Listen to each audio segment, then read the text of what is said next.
Hey folks, and welcome to week number 4. I forgot to record a video during our class on Monday, so I just wanted to get that up right now. So my apologies for that. So we have 2 turn-in dates this week, a Thursday and a Monday, and that's really just to make sure that we get working on the projects we are working on, okay? So, thing number 1, I want you to complete peer review by Thursday. I want you to complete all the readings in the reading folder. Write your initial posts for the week 4 reading discussions, and I want you to read the crash course in rhetorical analysis and begin your rhetorical analysis discussion. So here's how this is going to work, okay? So peer review. If you turned your paper in, you've already been given a peer review session. Let's see if I can move this real quick. There we go. Okay, this will take place in Google Docs, and you've gotten a link already to that. What you will get is a set of instructions that look a lot like this explanation about the introduction, the narrative, and introduction, conclusion, the narrative, and the point, the specific things you will focus on during the peer review process. And then you'll get a table that looks like this with your name in one of these rows, or in this first column, and then the things you do all the way across the rows, okay? So I think that will be pretty self-explanatory. You'll be able to see what's going on there. So my game plan for the peer review process here is that you will complete the peer review with your peers by Thursday morning at 11 a.m., and that you will submit your final draft of this paper on Monday, September 28th. On Thursday and Friday, I'm going to get in there and give you guys feedback on your essays. So I will get in and give you feedback. So you'll have feedback from your 3 peers and me.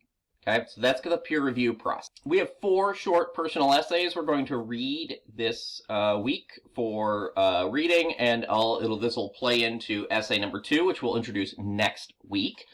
Okay, so these 4, please read those, and then there's a reading discussion. This is broken up into small groups, so everybody should be in a group of 5 or 6, okay? So no issues there. Read those, and then there are instructions in week 4 reading discussion.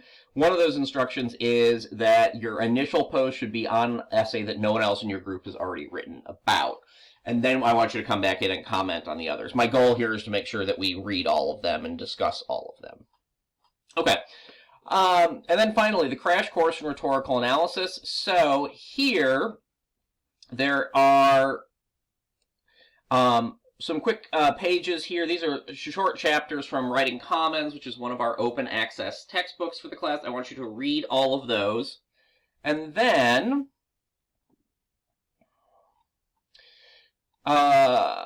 here we go. Take part in your rhetorical analysis discussion here. So your group, again, it's the same 5 to 6 people that are in your week 4 reading group, okay? I want you to discuss each of the following statements and determine these statements down here, these 10, and determine whether they are examples of ethos, pathos, logos, or kairos. We're starting to get into rhetorical analysis here. And the first step in that is understanding rhetoric, understanding rhetorical appeals in this case, okay? So you may consider whether they're a combination of multiple rhetorical tools as well. When you're done, I want one person from your group to submit their discussions to this little form here, just so I can see and we can go back and take a look over these. This needs to be a legitimate discussion. In other words, you guys all need to be talking to each other and coming to conclusions. So I want you to make sure that you're starting that by Thursday at the latest, and you can work through the weekend to Monday if you so desire.